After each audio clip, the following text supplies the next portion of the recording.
Мерсикор олон улсын байгууллага.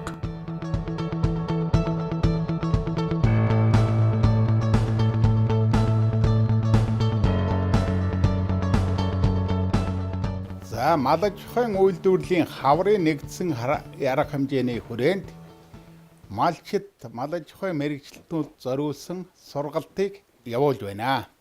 За энэ сургалтыг бол нүүр тулсан сургалт гэж ярьж байгаа.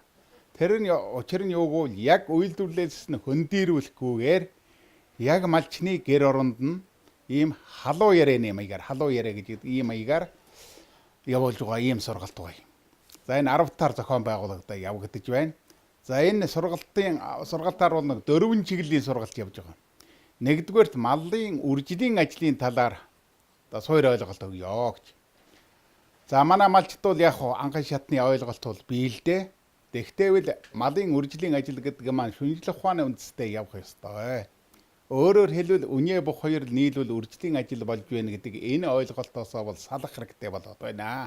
Ийм учраас ямар нөхцөлд ямар малыг яаж одоо тэр үржлийн өрмөх заргаар зохион байгуулах уу гэдэг бол их нарийн асуудал юм аа. Энэ талаар бид суур ойлголт өгч байна. Хоёрдугаарт бол малын эрүүл мэндийг хамгаалах, урьдчилан сэргийлэх, эмчлэх, анхан шатны мэдэгдэхүүн олгох чиглэлээр сургалж явж байна. Өөрөөр хэлбэл малчин хүн малын эмчийг эзгүй тохиолдолд анхан шатныхаа тэр арга хэмжээг, мал эмнэлгийн арга хэмжээг яаж авах вэ? Яаж урьдчилан сэргийлэх вэ гэдэг талаар бол тодорхой ойлголт өгөх ийм зорилготой явж байна. За 3 дугаар асуулт бол энэ малчдын горшоо байгуулах тухай асуудал байна. Горшоо байгуулахын учир шалтгаан юу гэвэл ерөөсөө хамтын хөдөлмөрийн хүчээр энэ мал аж ахуйн үйлдвэрлэлийн хүнд нөхөр үйл ажиллагаа явахгүй болохгүй болж байна. За 90-ад онд нөх мал хувьчлагдсанаас хойш энэ байдал бол нэлээд ойлголт нь өөр болсон. Өөрөөр бол хувь хуваарээ яваад байж боломоор ийм нэг ойлголт төрөөд жоохон буруу тишигээ явсан юм багмаа. Одоо бол малчид хамтын хөдөлмөр хэрэгтэй гэдгийг бол ойлгож байх шиг байна. Энэ бол манай уламжилт систем л да, гот айлын систем, гол усныхны систем гэдэг. Тэр системийг л одоо орчин үеийн нөхцөлд одоо яаж зохион байгуулах вэ гэдэг талаар ойлголт өгч байна.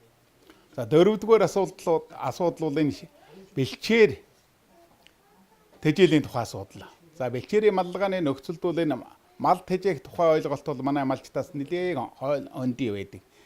За малыг тэжээхгүй бол энэ малын чанар өөрөөр хэлбэл ашиг хэм дээшлэх тухай асуудал бол их одоо сөрөг талтай болдог. Энэ талаар бид бол одоо тодорхой ойлголт өгч явна. Тэрнээс гадна малын тоо толгой бол их өсөж байгаа.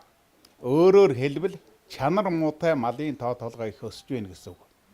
Тэгэхээр энэ талаар тоо өсөөд ирэхээр чинь бэлчээр хязгаартай учраас бэлчээрийн дааз маань гэтэрч байна.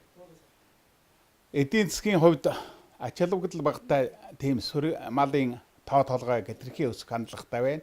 Энэ бэлчээрийн далхталд оруулж байна. Энэ талаар бас тодорхой сургалж явж байна.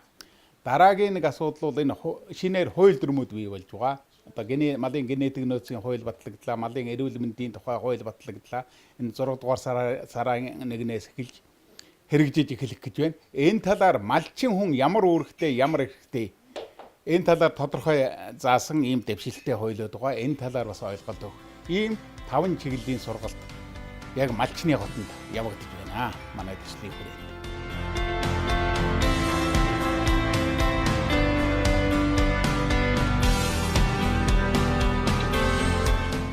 Мерсикор олон улсын байгууллага.